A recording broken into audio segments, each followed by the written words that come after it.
আসসালামু আলাইকুম। আজকে অত্যন্ত আরেকটা ইম্পর্টেন্ট আইএস নিয়ে কথা বলবো, IS-24। এখানে মূলত রিলেটেড পার্টি ডিসক্লোজার সম্পর্কে বলা আছে।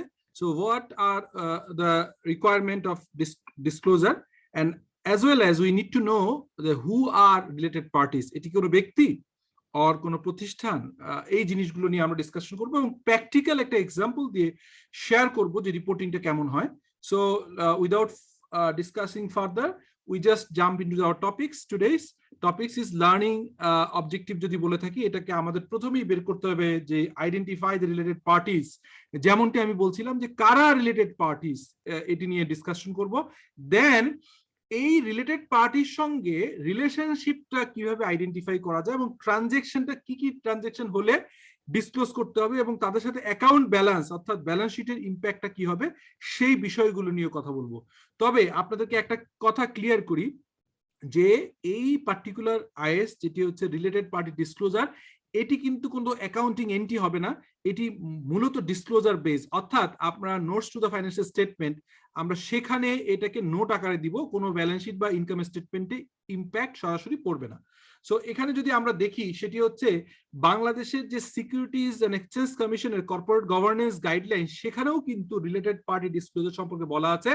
আমরা যদি দেখতে চাই যে directors report to the share holder, এখানে নর্মালি আমরা দেখি যে এখানে আপনার সেগমেন্ট ওয়াইজ রিপোর্টিং বা সেগমেন্ট রিপোর্টিং যেটা আমরা IFRS 8-এ বলে থাকি, এগুলো থাকতে হয়। সঙ্গে সঙ্গে এই যে 6 নম্বর পয়েন্টটা ছিল যেটি হচ্ছে 2018 সালের গাইডলাইন অনুযায়ী, সেটি হচ্ছে a detail discussion on related party transaction, a statement showing amount, nature of the related party, nature of the transaction and bias of the transaction of all related party transactions. এই জিনিসটা এখানে important দেয়া আছে।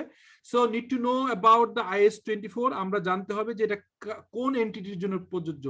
এটি আসলে সকল এন্টিটির জন্য প্রযোজ্য, even government organisation, state own organisation যেগুলো, সেই পাবলিক ইন্টারেস্ট এন্টিটিগুলো কিন্তু এই সিমিলার রিপোর্টিং গাইডলাইনের আন্ডারে পড়বে।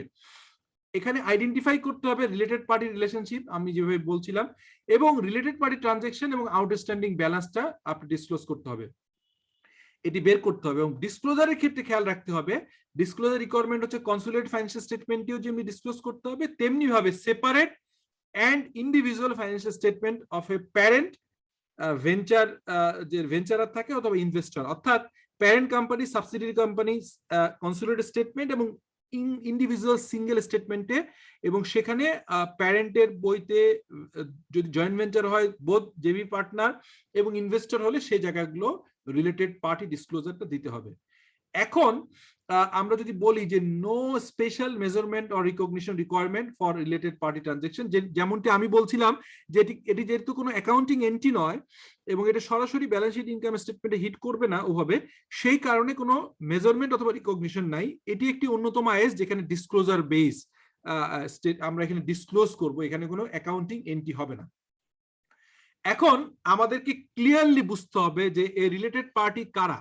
So a related party is a person or entity or an entity that is related to the entity, মানে রিপোর্টিং এন্টিটির সঙ্গে রিলেশনশিপ আছে, that is preparing its financial statement। যে লিগ্যাল এন্টিটির অর্থাৎ reporting এন্টিটির financial statement preparation করছেন, তার সঙ্গে related person অথবা আদার entities এর রিলেশনশিপটাকে বলা হয় হচ্ছে রিলেটেড পার্টি।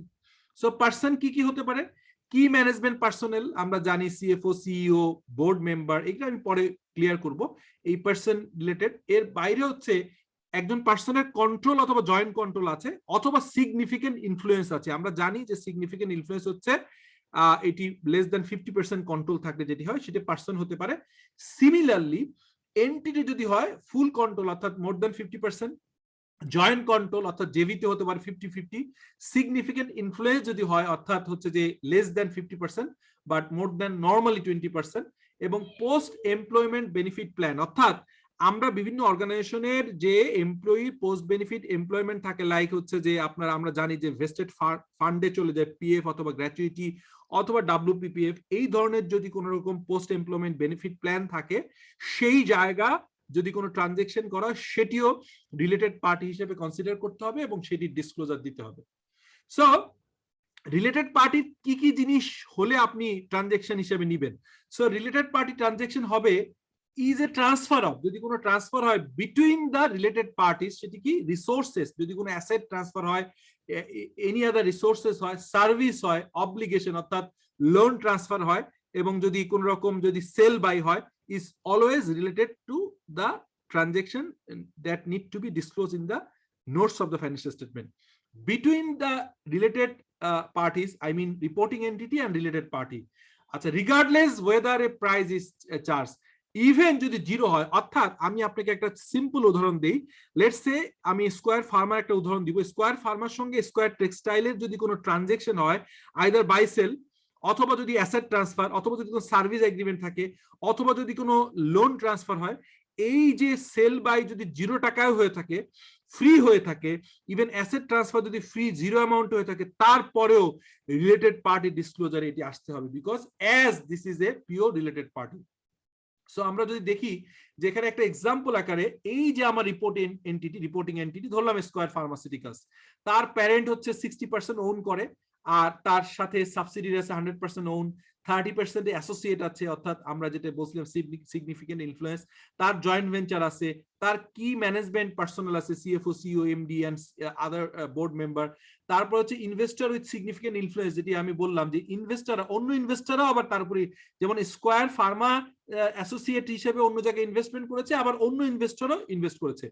তারপরে প্যারেন্টের সাবসিডিয়ারি আছে, প্যারেন্টের অ্যাসোসিয়েট আছে, প্যারেন্টের জয়েন্ট ভেঞ্চার পার্টনার আছে, আর প্যারেন্টের আবার কি পার্সোনাল আছে, এবং রিপোর্টিং এন্টিটিরও কি ম্যানেজমেন্ট আছে, এবং প্যারেন্টের আবার সাবসিডিয়ারি, প্যারেন্টের যে সিইও, তার ক্লোজ রিলেশন, অথবা তার আপনার এন্টিটি, তার কোনো যদি এন্টিটি থাকে, বা তার অ্যাসোসিয়েট বা সাবসিডিয়ারি থাকে, অথবা কি ম্যানেজমেন্ট পার্সোনাল, যেটাকে সিএক্সও বলতে পারি আমরা, সি লেভেল অফিসারদের কোনো ক্লোজ রিলেশনশিপ।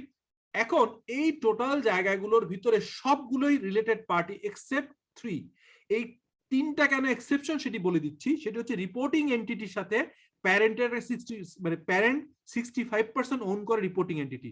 এখন এই প্যারেন্টের অ্যাসোসিয়েট, তার মানে প্যারেন্ট আবার যে হয়তো লেস দেন 30%, 20% ইনভেস্টমেন্ট করেছে, সো এই জায়গায় প্যারেন্টের পক্ষে রিপোর্টিং এন্টিটির হয়ে এই অ্যাসোসিয়েটের কন্ট্রোল বা ইনফ্লুয়েন্স করা ইজ কোয়াইট ডিফিকাল্ট, এই কারণে এটা এক্সেপশন হিসেবে আছে। অথবা প্যারেন্ট আবার কোথাও জয়েন্ট ভেঞ্চার পার্টনারে গেছে, সো জয়েন্ট ভেঞ্চার আমরা জানি সাধারণত 50-50 হয়, সো ওই লোকের যেহেতু কন্ট্রোল আছে, এখানে আরেকটা পার্টি আছে যেখানে জয়েন্ট ভেঞ্চারে তার ইনভেস্টমেন্ট এবং কন্ট্রোল আছে, সো প্যারেন্টের মাধ্যমে এই রিপোর্টিং এন্টিটি এখানে কন্ট্রোল করাটা কম্পারেটিভলি কঠিন, এই কারণে এই দুটো। এবং লাস্ট ওয়ান যেখানে হচ্ছে যে আপনি রিপোর্টিং এন্টিটি, আপনি একটা জয়েন্ট ভেঞ্চার এগ্রিমেন্ট করেছেন, সেই ভেঞ্চার এগ্রিমেন্টে আপনার কাউন্টার পার্ট, লেটস সে আমি কল্লোলে একসময় কাজ করেছি, কল্লোলের হচ্ছে যে জয়েন্ট ভেঞ্চার আছে জ্যোতি ল্যাবরেটরিজ, এখন আমি আছি কল্লোলে রিপোর্টিং করছি, আর ভেঞ্চার হচ্ছে জ্যোতি কল্লোল। এখন জ্যোতি ল্যাবরেটরিজ এর সঙ্গে আবার যদি কারোর কোনো রিলেশনশিপ থাকে, স্পেশালি জয়েন্ট ভেঞ্চার, মানে জ্যোতি ল্যাবরেটরিজ এর সেই জায়গায় কিন্তু কল্লোলের এখানের আসলে কোনো ইনফ্লুয়েন্স বা রিলেটেড পার্টি রিলেশনশিপ নেই বলেই according to the IAS 24 related party disclosure সাব্যস্ত হয়। সো এই যতগুলো এখানে ব্যক্তি অথবা প্রতিষ্ঠান আছে, তার ভিতরে আমরা রিপোর্টিং এন্টিটির প্যারেন্টের অ্যাসোসিয়েট, অথবা রিপোর্টিং এন্টিটির প্যারেন্টের জয়েন্ট ভেঞ্চার পার্টনার, অথবা রিপোর্টিং এন্টিটির জয়েন্ট ভেঞ্চারে ইনভেস্টমেন্টের আদার যে ইনভেস্টর, এই 3টি ছাড়া আর সবগুলোই রিলেটেড পার্টি ডিসক্লোজার হিসেবে এখানে কনসিডার করতে হবে অ্যাজ পার IAS 24।